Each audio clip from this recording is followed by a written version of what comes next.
Picture 200 people in a room. String lights, champagne, cedar-planked salmon. A lake visible through the windows, flat and black in the September dark. Your father on a small stage with a microphone. He raises his glass. He looks at you. He smiles, and not the warm kind. And this is my daughter. No degree. No future. Just freeloads off the family. 200 people laugh. Don't. You stand up, raise your glass and say, "Cheers. This is the last time any of you will see me." You walk out. And here's what none of those 200 people knew. What your father didn't know. His entire retirement, $2.4 million, the lake property, the cabin, the timberland, had your name on it. Not his. Worse. He had absolutely no idea. Welcome back to Venge Legacy. My name is Helena. I'm 34. And I'm about to take you through the 14 years it took for one deed, one party, and one question I almost didn't ask to change everything. If you've ever been the one at the far corner of the table while everyone toasted someone else, if you've been called the spare, the backup, the one who doesn't have the head for it, you already know how this feels. Drop a comment and tell me where you're listening from. Subscribe so you don't miss what comes next. And stay with me, because the next hour is worth every second. Let's go back to Crane Lake, Oregon. Let's go back to the family that taught me what it means to be invisible. And the grandfather who quietly made sure that invisibility had an expiration date. There are families where the name means something. Not famous. Not powerful in any national sense. But in a small Oregon timber town, where the same last names have been on mailboxes and church pews for 4 generations, a name carries a weight that has nothing to do with merit. The Ittners were that kind of family. 4th generation. Timber roots. The kind of people who got their table at the diner without asking.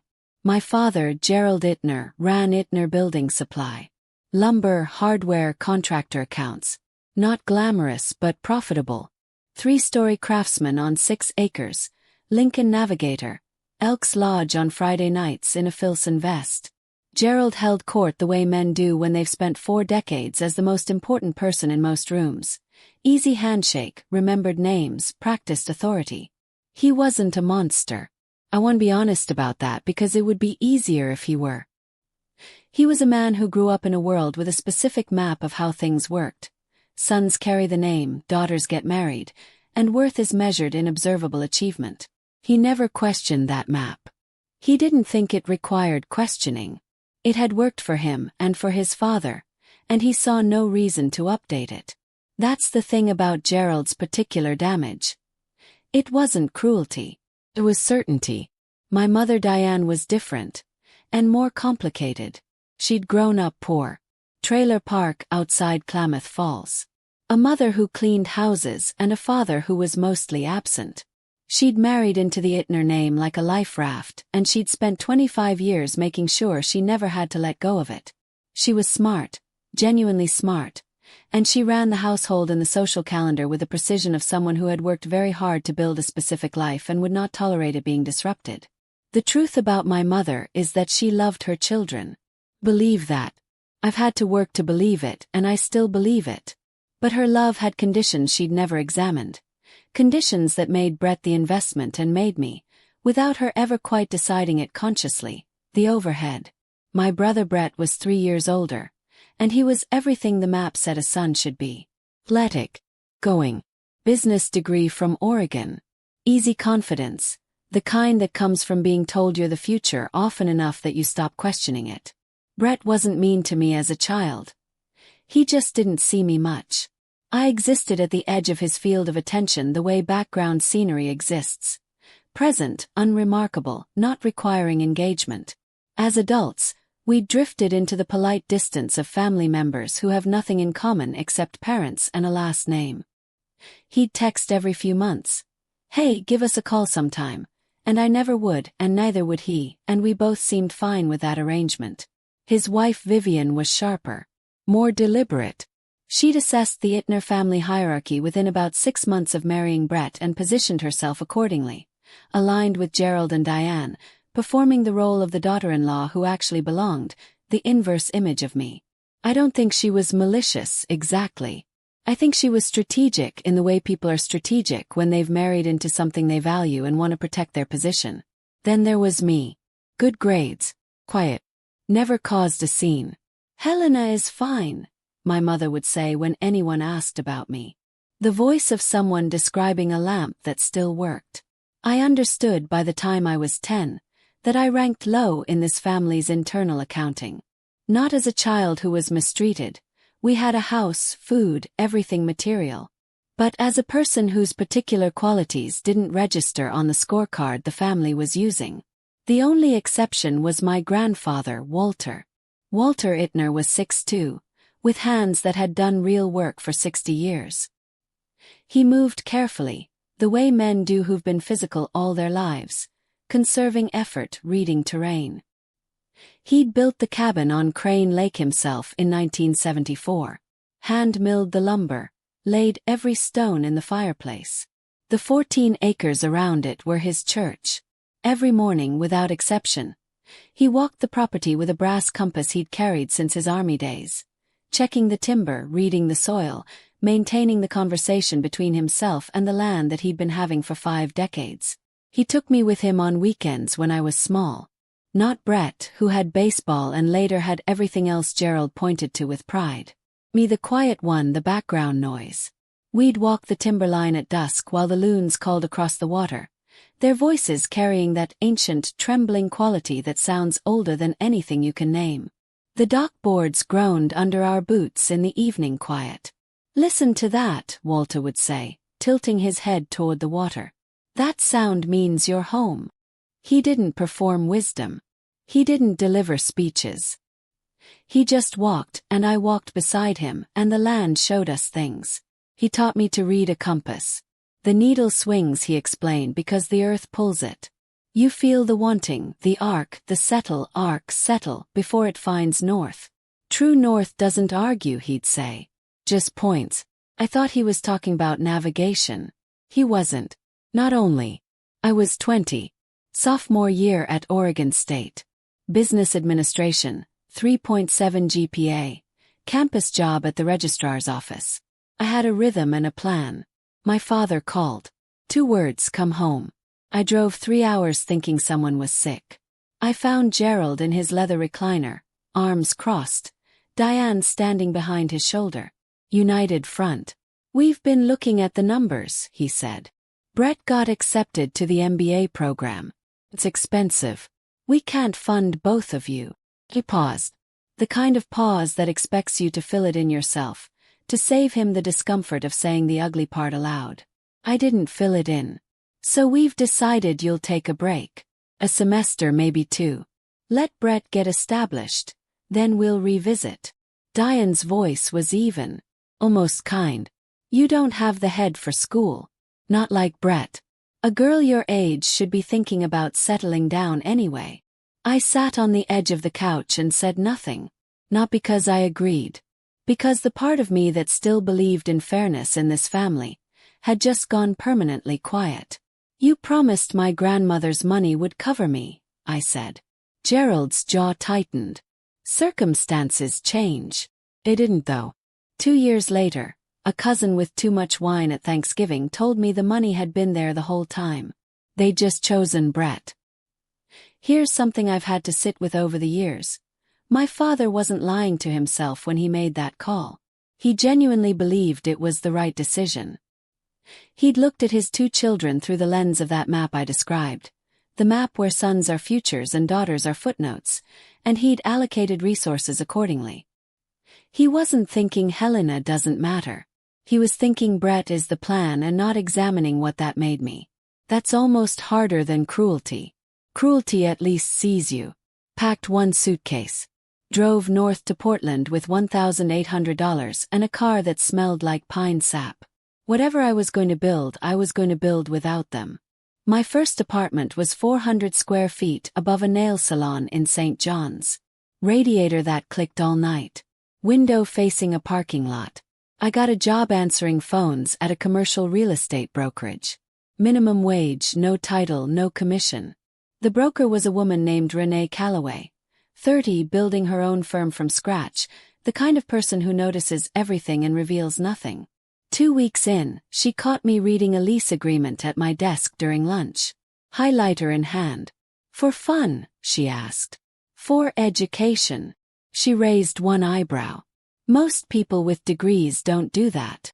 She didn't say it as a compliment. She said it as an observation. But she started leaving more complex documents where I could reach them. I studied for my real estate license at night. Free prep courses, library textbooks, practice exams on 3x5 cards at the kitchen counter while eating ramen from the pot. Passed on the first attempt. Within 2 years, broker's license. Within 4, Renee and I were partners. Ittner and Callaway Commercial Real Estate, Portland. Warehouse conversions, mixed-use developments, the complex, unglamorous work that requires 60 pages of zoning analysis before you can answer the simplest client question. I married at 27. A man named Kyle who was thoughtful and charming and who, it turned out, had fallen in love with the idea of an independent woman without quite preparing for the reality of one. The late nights reading title reports, the work that came home, the way my mind stayed in deals even when I was technically present.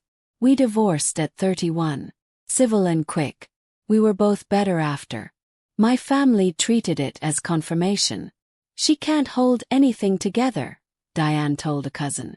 I didn't call home to argue. I didn't call home at all. I had my own compass by then. The ability to find north in a document. To see the thing nobody else had looked at closely enough. I just didn't know yet that Walter had left me one more thing to find. When I was 24, Walter drove to Portland and took me to a diner on Hawthorne. He ordered eggs, wheat toast, black coffee. Steadily. Halfway through, he slid an envelope across the table. Inside, a photocopy of a deed. I put the land in both our names, he said. Joint tenants with right of survivorship. You know what that means. I was a licensed agent, but 24 and still learning. I knew the terminology but not its weight. Not exactly, I said. It means if something happens to me, it's yours. Automatically. No probate. No lawyers fighting over it. No Gerald. He said my father's name the way you say weather. A force worth accounting for, not worth particular emotion. His name isn't on it. Never was. Why? Asked. He was quiet a moment. The land knows who walked it, Helena. That's you. Not them. Thanked him. Filed the photocopy in the back of my filing cabinet. Labeled Grandpa Walter. Property. Thought of it as a keepsake. A sentimental gesture from a man who loved a piece of land. Walter didn't do sentimental gestures. But I was 24 and still learning that about him. He died 4 years ago at 82. Pneumonia, fast and quiet. At his funeral by the lake, the loons were calling at dusk. I stood in the back row and held his brass compass in my coat pocket. I didn't understand yet what he'd actually given me. The invitation arrived 3 weeks ago. Heavy cardstock, gold embossed. Gerald Ittner cordially invites you to celebrate 40 years of service and a well-earned retirement. Crane Lake Lodge, Saturday, September 14th. I almost recycled it. Almost. Something stopped me, not sentimentality, not hope, something more like professional instinct. The feeling when a document has a weight imbalance you can't yet name. I set it on my desk. 20 minutes later my phone rang. Aunt Carol, my father's younger sister, the only one who still called me regularly. Helena, did you get the invitation? Just opened it. There's something you should know. Her voice dropped. The party isn't just about retirement. Gerald's selling the lake property. 14 acres, cabin, the whole thing. Developer out of Seattle, Sutton Pacific, wants it for a resort. Closing's scheduled for the Friday after the party. Grandpa's land. The timberline. Loons. How much? Asterisk, I asked. 2.4 million. Gerald's been counting on it for months. He's got a deposit on an RV, earnest money on a condo in Bend. And Brett has a $600,000 business expansion loan structured against the proceeds. I thought you should hear it from me. Thanked her. Sat at my desk for a while, looking at the invitation. They were selling Walter's land. The place he'd walked every morning for 50 years. Something nagged. Not just grief. Something more specific. A decimal point 1 column off. Picked up the pen. RSVP'd yes. Crane Lake Lodge was a converted timber mill on the North Shore. String lights, white tablecloths, cedar planked salmon, 200 guests. Diane intercepted me at the entrance in her cream silk blouse and pearl brooch. The smile she'd worn for 24 years. Warm on the surface, with a quality of assessment underneath that never quite turned off. You came. Was. Try not to make this about you. Wouldn't dream of it. My seat, table 14. Far corner beside the service door. Between a second cousin I hadn't seen in a decade and the wife of Gerald's accountant.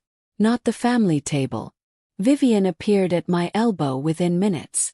Sit where you're put, Helena. Tonight's about real achievement. Sat. I watched. Brett near the stage with a craft beer, telling a banker about his growth strategy. Gerald working the room, easy handshake, remembered names, genuinely good at it. The particular charm of a man who has been the center of a small community for 4 decades.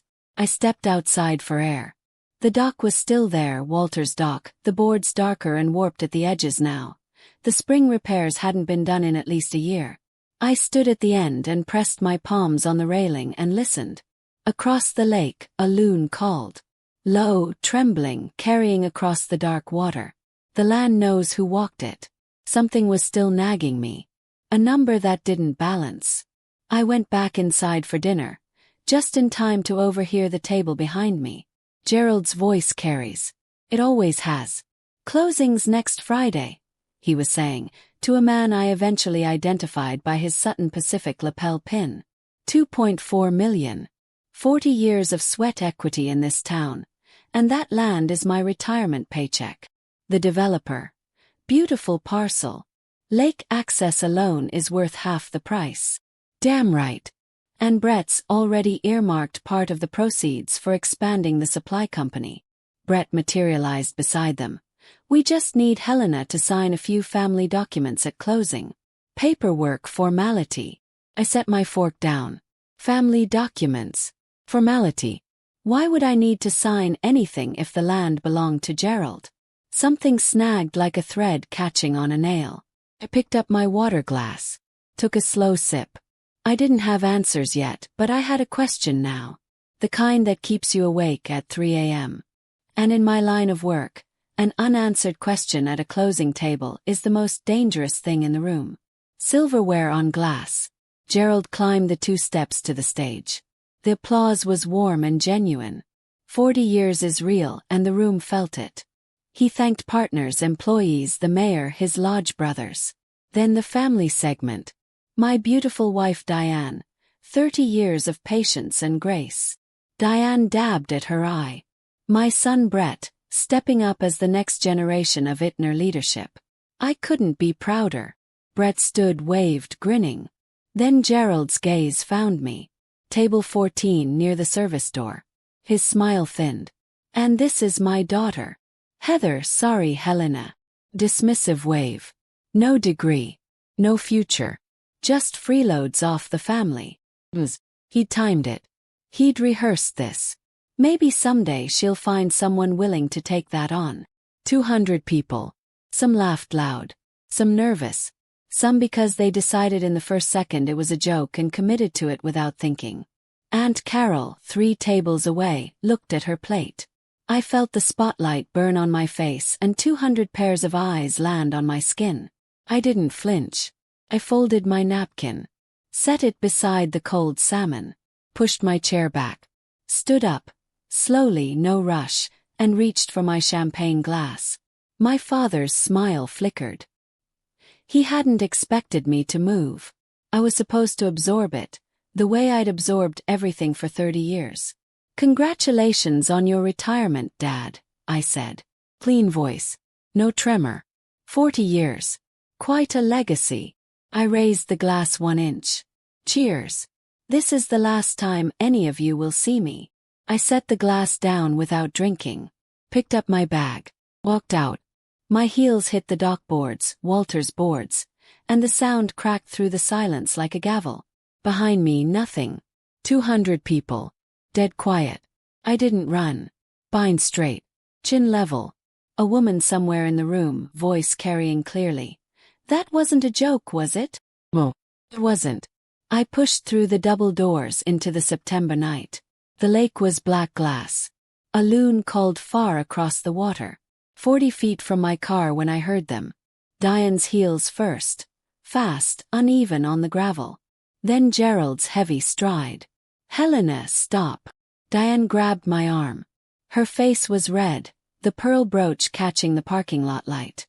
Asterisk. Do you have any idea what you just did in there? Your father is humiliated. Asterisk. I looked at her hand on my arm until she let go. He humiliated me. In front of everyone. On a microphone. It was a joke. Don't be dramatic. Gerald arrived behind her, breathing hard. Blazer unbuttoned. Get back inside. Apologize. Now. No. Simply. Like a door closing. You've been ordering me around for 30 years. This is the last order you get to give me. And then Diane's composure cracked. What moved across her face wasn't grief, wasn't regret.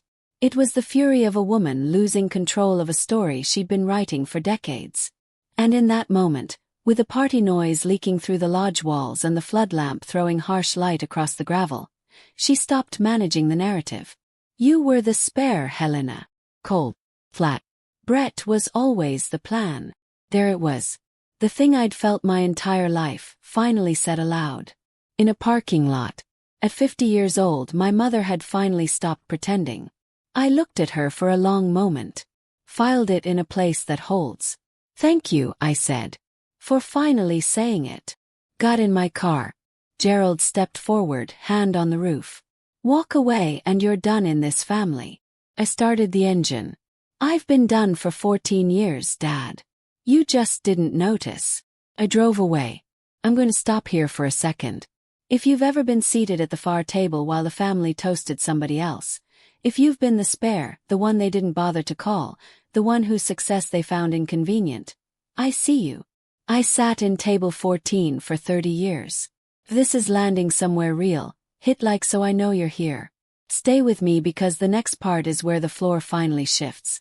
3 hours north in silence. No radio. Just white lines and the engine and one question looping in my head like a song I couldn't shake.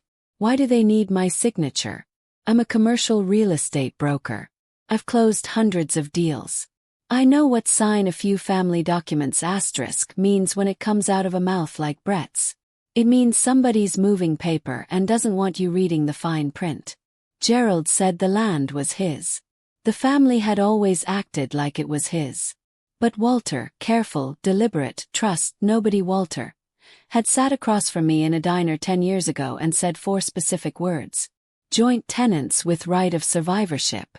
I'd treated it as a keepsake. Walter didn't do keepsakes. He did land surveys and title insurance and carpenter's chalk on plumb lines. Everything he'd ever done had a reason. I pulled into Portland past midnight. Set my bag on the counter. Opened my laptop. Searched. Joint tenancy right of survivorship, Oregon. And then I stopped breathing for approximately 10 seconds. Carol arrived at my office at 10 with a cardboard box. He told me to give these to you when the time was right, she said, setting it on my desk. After last night, I think it's right. Flannel shirt, pocket knife, and carefully wrapped in a handkerchief, the brass compass. Picked it up. The weight was so familiar my hand recognized it before my brain did. Your grandpa never let your father near that deed, Carol said. She was perched in my guest chair, her reading glasses pushed up on her forehead. He had it written that specific way on purpose. He used to say Gerald would sell the trees off a cemetery if he thought there was profit in it. I turned the compass over. The casing was scratched from 40 years of fieldwork, but the needle moved clean. Swung and settled. Carol, do you know what joint tenancy with right of survivorship actually means legally? She shook her head. He said you'd figure it out when you needed to. She reached across the desk and put her hand over mine. Asterisk. He trusted you with it, Helena. Not them. You. After she left, I sat alone. The needle pointed north. Called Frank Delgado. Sharpest property attorney I knew. Frank, I need a certified copy of a recorded deed from the Deschutes County Recorder's Office. Today. He had it in my hands by 3. I spread it on the desk next to the compass. The vesting paragraph. Clean. Unambiguous. Walter A. Ittner and Helena R. Ittner as joint tenants with right of survivorship and not as tenants in common. Recorded June 14, 2016. Document number 2016-024891. Deschutes County Recorder's Office. I read it 4 times. Then I put both hands flat on the desk and let the words settle. Joint tenancy with right of survivorship. When Walter died in 2022, his interest didn't go to his estate, didn't pass through his will, didn't land in Gerald's hands regardless of what the will said. By operation of Oregon law, Walter's share vested automatically in the surviving joint tenant, me. I'd been the sole legal owner of 14 acres of lakefront timberland on Crane Lake for 4 years. And Gerald, who'd been negotiating a $2.4 million sale, who'd thrown a party to celebrate it, who'd called me worthless in front of 200 people, had been trying to sell property he didn't own. The family paperwork Brett wanted me to sign was a quitclaim deed. A document that would transfer my ownership to Gerald for nothing. They weren't asking me to witness a formality. They were asking me to sign away $2.4 million. I set the compass on the deed. The needle pointed north. The land knows who walked it. Now I knew exactly who owned it. Frank came back that afternoon, jacket off, sleeves rolled. He'd been reading Oregon property statutes for an hour. It's ironclad. Walter's attorney used gold standard language. No ambiguity. And the will. Irrelevant to this parcel. The will might say, all my property to Gerald, but survivorship operates outside the will entirely. By the time Walter died, his interest was already committed to vest in you automatically. So Gerald can't sell it. Gerald can't sell what Gerald doesn't own. The title company caught this in their preliminary report last month. His name isn't on the deed. Yours is. Without a quitclaim from you, the sale cannot close. Why did nobody catch this sooner? Because nobody looked, Frank said simply. Property tax bills still go to the family address. Gerald's been paying them thinking they're his. Sutton Pacific's title company only runs their preliminary when the deal is near closing.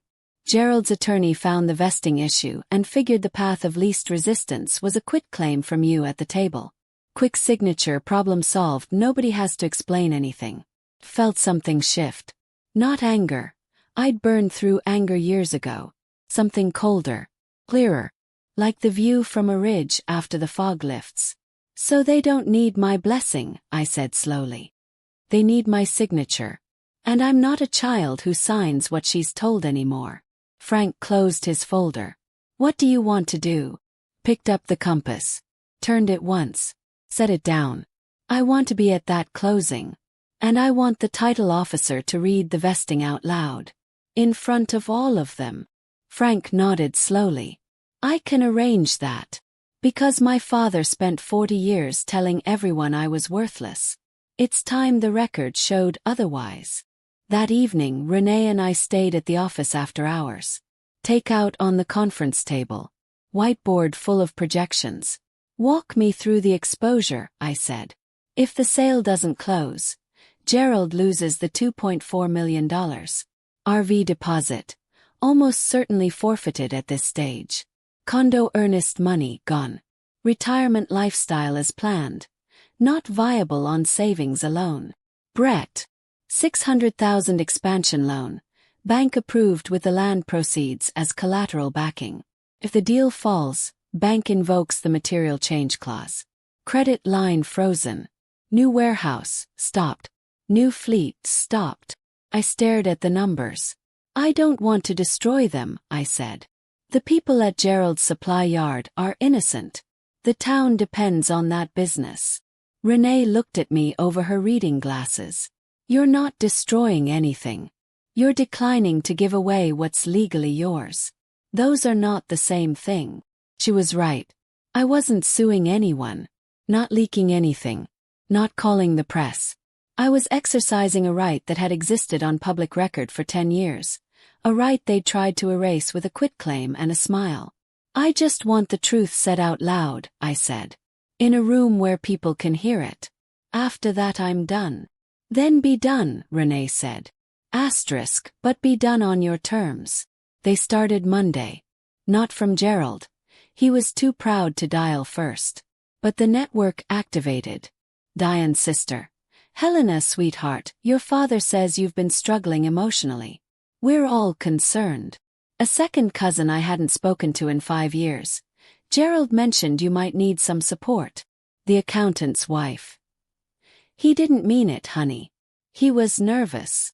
The narrative was already written. Poor Helena, fragile, had some kind of episode at the party. Gerald Ittner, patient father, community pillar, doing his best. I responded to none of them. Tuesday afternoon, Brett texted. Don't forget to sign the family paperwork before Friday. Just sign where it's flagged. No context. No acknowledgement of the party. Just the order, dressed as a reminder. They still thought I didn't know. Still thought I'd sign away $2.4 million because my brother texted me to. I replied, thanks for thinking of me. Then I called Frank and confirmed. Chair at the table, Friday, 10 a.m. Bend. Wednesday morning my assistant knocked. There's a man in the lobby who says he's your brother. I considered telling her I didn't have one. Send him in.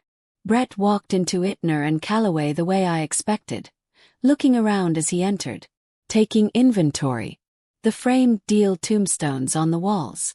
The conference room with its Willamette River view. Corner office. I watched the recalibration happen in real time. The slight widening of his eyes. The jaw that tightened and released. He'd expected something smaller. He sat down across from me without being invited. New loafers not broken in yet. Nice setup, he said, carefully, not sounding impressed. Didn't know playing realtor paid this well. It does when you're good at it. He crossed his ankle over his knee. Look, I'm not here to fight. I'm here to make this easy. Come to the closing, sign the quitclaim, and Dad's attorney will cut you a check. $15,000. Family courtesy. $15,000 for $2.4 million. I almost admired the audacity. And if I don't sign? Yes. His smile thinned. Don't get cute. You sign, you go away. That's the deal. Then, without meaning to, he handed me everything. I've got a $600,000 expansion loan structured around those proceeds. If this falls through because you're throwing a tantrum, I swear to. He caught himself. Followed. But the number was already out. The exposure was visible. I'll think about it, I said. Even professional. The way you talk to a difficult counterparty when you're already 3 moves ahead. He stood, looked around once more, and left without saying goodbye. I picked up the compass and held it until my pulse settled. Thursday evening, Diane called. I answered because I wanted to see which version showed up. Helena, sweetheart. Version 1, Peacemaker. I've been thinking about you all week. Your father loves you. He just doesn't always know how to show it. You know how he is, clumsy with words. 200 people and a microphone. Rehearse timing. Does he want to apologize? Yes. Specifically. Was. Script being rewritten. He wants to move forward. Can't we put this behind us? No. Helena, don't be difficult. We're trying to meet you halfway. Halfway means acknowledging what happened. What he said. What you said in the parking lot. Silence. Then version 2. The mask slipped. You know what your problem is. Asterisk flat, cold. You've always thought you deserved more than you earned. Your father built everything this family has. And you've done nothing but take. I haven't taken $1 from this family in 14 years. Then why are you making this so hard? There it was. Not can we heal. Asterisk not I'm sorry. Just why won't you sign? Forgiveness and being a doormat aren't the same thing, Mom, I said. I finally know the difference. I hung up before she could respond. My hands were steady.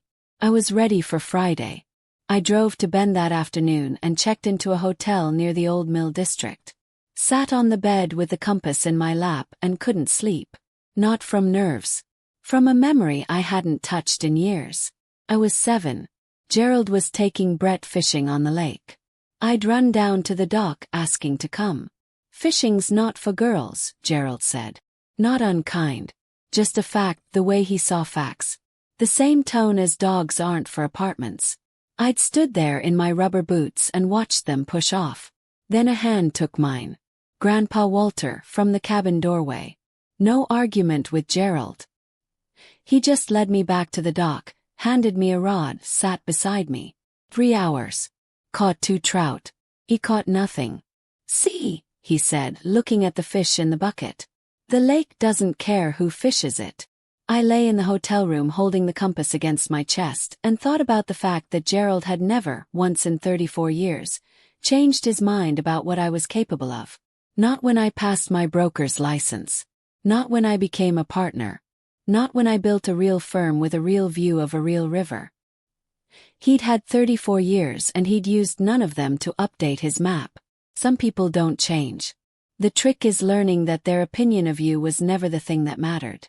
Tomorrow the record would show what did. 8 a.m. Pearl. No preamble. I should have told you this years ago. Told me what?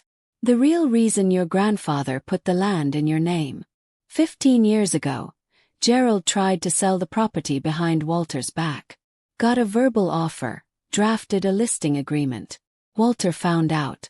They didn't speak for 2 years. I sat on the edge of the hotel bed. That's when Walter restructured the deed. Joint tenancy with you. He told me, if I leave it in my will, Gerald will contest it. If I put it in a trust, Gerald will lawyer his way in. Survivorship is the only lock he can't pick. There's more. The college money. The fund Walter set up for your education, Helena. Diane liquidated it and redirected it to Brett's first business loan. Walter found out after it was done. That's the real reason there was no tuition money. The room tilted. It wasn't that they couldn't afford it. They took what was already yours. 14 years. 14 years of believing I was the spare. Of thinking circumstances had changed and I'd drawn the short straw. Of quietly accepting that the math had just worked out that way. The math had been rigged from the start. Your grandpa wanted to tell you himself, Carol said softly. But by the time he was ready, he was too sick. He said, the land knows who walked it. When she's ready, the land will speak for him. I put my hand over my eyes. Breathe. He didn't pick you to punish them, Carol added. He picked you because you actually love the place. Thank you, Carol. Go get what's yours, honey. I stood in front of the bathroom mirror and buttoned my navy blazer. The compass sat on the bathroom counter. My phone buzzed. Voicemail from Gerald. Left at 7 a.m. Helena. Brett says you'll be at the closing. Just sign the paperwork, don't make a scene, and we can all move on. It's very straightforward. Very straightforward. A quitclaim surrendering sole ownership of $2.4 million in lakefront property. Played it once more. Then deleted it. Not out of anger. Out of housekeeping. I didn't need his words in my phone. I had his words on a recorded deed in a county office. Those were the only ones that mattered. Frank met me in the lobby at 9:30. You okay? I'm fine. You don't have to do this in person. I can file a formal objection by email. Frank. I held up one hand. I've been invisible to these people for 34 years. Today I'm going to sit in a room with them and let the title officer say my name. That's all. He nodded. We drove to the title company in silence. Central Oregon Title Company. A beige office building off Highway 97, between a dental practice and a CPA firm. Not dramatic. Just fluorescent lights, bad coffee, a long table. The kind of room where millions of dollars change hands every week without fanfare. 'Cause that's how real things work. I stepped out of the car. The morning was cold and pale blue, very clean. The Cascades visible to the west. Today the land would speak for my grandfather. I would speak for myself. The conference room was half full when Frank and I walked in. Gerald at the head of the table. Sport coat and bow tie. Dressed for a victory lap. Hands folded, posture relaxed. The ease of a man who has been in charge of rooms for 40 years. Diane beside him, both hands on her handbag. The pearl brooch. The careful composure of a woman who needs things to go according to plan. Brett and Vivian opposite them. Brett's leg bouncing under the table. The only tell he had. Vivian studying her phone. At the far end. Karen Oates, the Sutton Pacific representative. Charcoal suit. Already had a sense, I thought, from her expression that something was off. Frank set his briefcase on the table. I sat beside him. Gerald's head turned. 3 expressions in 2 seconds. Surprise, confusion, and then something harder. What are you doing here? Not a greeting. An accusation. I was invited to a closing. Seemed appropriate since my name's apparently on some paperwork. Brett leaned forward. We talked about this. You sign the quitclaim, you get your check, everybody goes home. I haven't agreed to sign anything, Brett. Karen Oates looked from me to Gerald to Brett. Is there a title issue I should be aware of? The escrow officer, silver-haired, reading glasses on a chain, the steady manner of someone who has seen every variety of real estate drama and has stopped being surprised, opened her folder. We're about to review the preliminary title report. Concerns will surface now. There's no issue, Gerald said quickly. My daughter is here as a courtesy. She has a minor signature. Actually, I said. The room went quiet. Before anyone signs anything, I'd like the title officer to read the current vesting out loud. For the record. The escrow officer looked at Frank. Frank nodded. My client is the record owner of the subject property. She has every right to request a vesting review. Gerald's face went white. Not gradually. All at once, like watching a tide pull back from a beach. The escrow officer adjusted her glasses. Opened the preliminary title report. Smoothed the page. The room was silent except for the fluorescent hum and the absence of Brett's leg, which had stopped bouncing. She read in the flat, precise cadence of a professional who has done this thousands of times. The subject property. 14 acres more or less, situated in Deschutes County, Oregon, together with all improvements thereon, commonly known as the Crane Lake parcel. Title is vested in. He paused. I watched her eyes move across the line twice. Confirming. Helena R. Ittner as surviving joint tenant, by operation of the right of survivorship established by deed recorded June 14, 2016, as document number 2016-024891, Deschutes County Recorder's Office. She looked up. There is no co-owner. Ms. Ittner is the sole title holder of record. The silence that followed had weight. Gerald stared at the escrow officer as if she'd spoken in a language he didn't recognize. His mouth was slightly open. His hands moved to the table's edge and gripped. Diane's hand went to her brooch. Brett's mouth opened, closed, opened again. Karen Oates turned slowly toward Gerald. Mr. Ittner, you represented to Sutton Pacific that you had clear title to this property. Gerald said nothing. The deed was recorded 10 years ago, Frank said, level and unhurried. Public record. A standard title search would have surfaced this immediately. My client's position is simple, I said. Level. Professional. Final. I am the legal owner of this property. I did not authorize this sale. I will not be signing a quitclaim deed. I looked at my father. He was gripping the table with both hands. No degree, I said quietly. Not savoring it. Just saying it. No future. But it turns out the deed only needed one name. Mine. Gerald shoved his chair back. On his feet, face the color of raw cedar, voice stripped of every layer of control he'd spent 40 years constructing. This is fraud. My father was senile when he signed that deed. I will contest it. I will have every lawyer in this county. The deed was executed in 2016, Frank said, not raising his voice. Mr. Walter Ittner was 76 years old, in good health, and represented by independent counsel. The recording was accompanied by a notarized affidavit of capacity. Mr. Ittner also filed a federal gift tax return for the transfer, which the IRS accepted without audit. He laid 3 documents on the table, one at a time. Capacity affidavit, gift tax filing, deed recording confirmation. All public record. Gerald looked at the papers like they were burning. Brett was on his feet. The composure was entirely gone. Do you understand what you're doing? I have a $600,000 loan structured against those proceeds. Against proceeds you never owned, Frank finished. That's a problem for your bank, not for my client. Diane began to cry. Soft, shuddering sobs, her hand to her mouth. I've seen this before. At holidays, at arguments, whenever the conversation went somewhere she couldn't control. I don't think it was entirely performed. I think it was real grief for a version of events that was not going to happen. And I had, somewhere underneath everything, a kind of sorrow for that. She was my mother. She had loved me in whatever way she was capable of loving me. And she was sitting in a conference room in Bend watching 40 years of financial planning dissolve. And that was genuinely painful. How could you do this to your family? She whispered. I looked at her steadily. You called me the spare, Mom. Spares are what you keep for when everything else fails. I let it land. Looks like everything else just did. Vivian muttered something.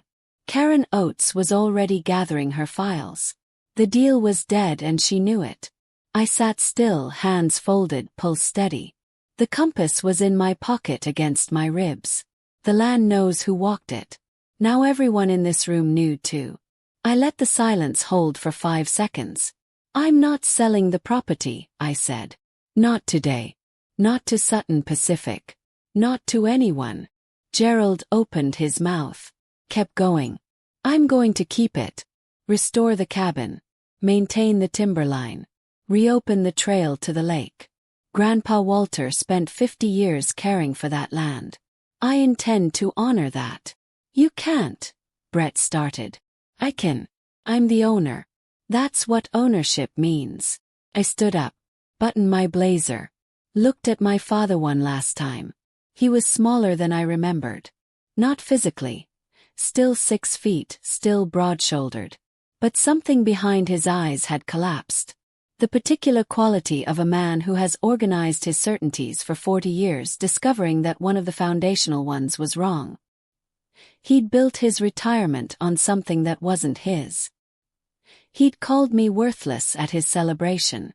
And now he was sitting in a conference room realizing that his worthless daughter held the deed to everything he'd counted on. You got your wish at the party, Dad, I said. This really is the last time you'll see me across a table like this one. I took the compass from my pocket. Set it on the table, right on top of the quitclaim deed I wasn't going to sign, for exactly 1 beat. Then picked it up. Grandpa left me this too. He said, true north doesn't argue. It just points. I put the compass back in my pocket. Turned to Frank. We're done. We walked out. Through the lobby, past the receptionist, into the cold pale blue morning. Behind us, Gerald's voice still going, arguing with Karen Oates, with the escrow officer, with the heir itself. I didn't turn around. I'd spent 34 years turning around when my father raised his voice. The parking lot was quiet. The sky was enormous. For the first time since I was 20 years old, I had nothing left to prove. Sutton Pacific withdrew that afternoon. Karen Oates sent formal notice citing unresolved title deficiency. $2.4 million gone from Gerald's retirement between breakfast and lunch. The downstream was swift. RV deposit. Forfeited. Condo in Bend. Contract cancelled, earnest money lost. Brett's $600,000 loan. Bank invoked the material change clause. Froze the credit line pending renegotiation. New warehouse, stopped. New fleet, stopped. Gerald came out of retirement 3 weeks later. Not by choice. Without the land proceeds, savings alone couldn't maintain what he'd promised Diane. He went back to the supply yard 3 days a week, answering phones, reviewing invoices, in the same office he'd left with a champagne toast. The town noticed. Crane Lake is small. Word moved fast, not because I said anything, but because 200 people had watched Gerald humiliate his daughter at his party, and now every one of them knew the punchline he'd missed. "Did you hear about the Itners?" became the opening line at the diner, at the lodge, at the hardware counter. Mocked his own daughter. Turns out she owned the land the whole time. I didn't gloat. Didn't post anything. Didn't give interviews or return the calls from relatives who suddenly wanted to reconnect. I let the facts stand where they were. On a recorded deed in a county office, in plain English, available to anyone who cared to look.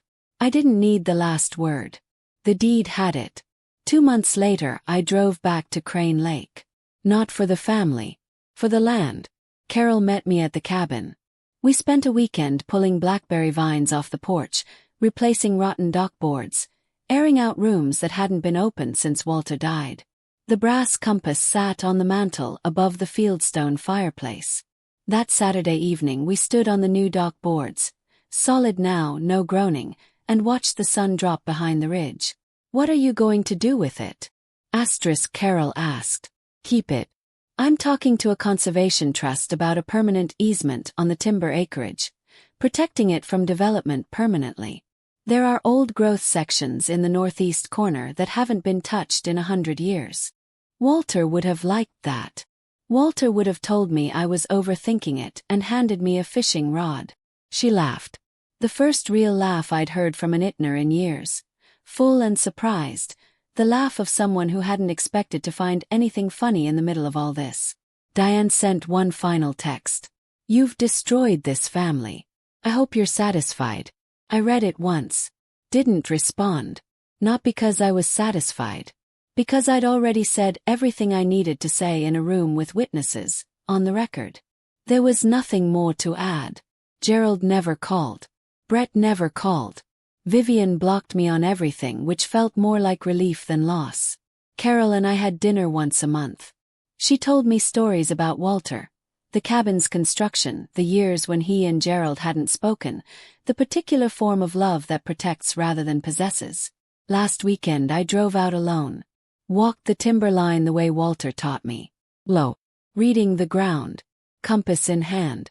The Douglas fir tall and straight. The huckleberries thick. The trail to the lake clear for the first time in years. I sat at the end of the dock at dusk. The new boards held firm under my weight. No groan, no give. Solid. Across the water, a loon called. That long, trembling note. Loneliness and freedom simultaneously. Something ancient making itself heard. I set the compass on the boards beside me and watched the needle settle. True north. Same as always. I thought about Gerald. About Diane. About Brett and Vivian and the retirement that wasn't and the expansion that stalled. I thought about all of it without the heat of it, the way you think about something that has settled. And then I thought about the girl who packed one suitcase at 20 with $1,800 and a car that smelled like pine sap, with a ringing in her ears that said you don't have the head for school. I don't hate them. That surprised me when I admitted it. I expected to find anger when I looked. Or at minimum satisfaction. What I found instead was something quieter. A deep tiredness followed by a deep quiet. Hate is heavy. Hate is another person's furniture installed in your house. You keep rearranging your life around it, adjusting your path because it's there. I don't carry it anymore. A boundary isn't a wall. A boundary is a deed with your name on it and the courage to keep it. Grandpa Walter knew that. He just waited for me to figure it out. The money was real. I'm not going to pretend it wasn't, or that it didn't matter. But it wasn't the gift.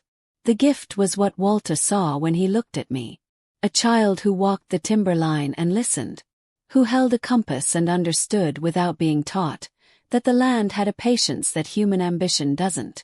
Who became a woman who built something real without applause. Who read documents nobody assigned her. who sat at a kitchen counter by herself studying for an exam she needed to pass because she needed to pay rent. He saw someone who loved the place. Not to punish Gerald. Not to right specific wrongs. But because the land needed someone who would tend it. And he looked at his grandchildren and made a clear-eyed assessment. The compass was the real gift. Not the object, the lesson. True north doesn't argue. Just points. Find what's true. Hold to it. Don't be distracted by other people's certainties about your worth. The needle swings and settles. Every time. Every contract I read carefully. Every document I didn't sign without understanding. Every closing I walked into knowing more than the person across the table. I'd been doing what Walter taught me on those morning walks. I just hadn't known it applied to this too. The loon called one more time. Far out, in the deep shadow under the old timber.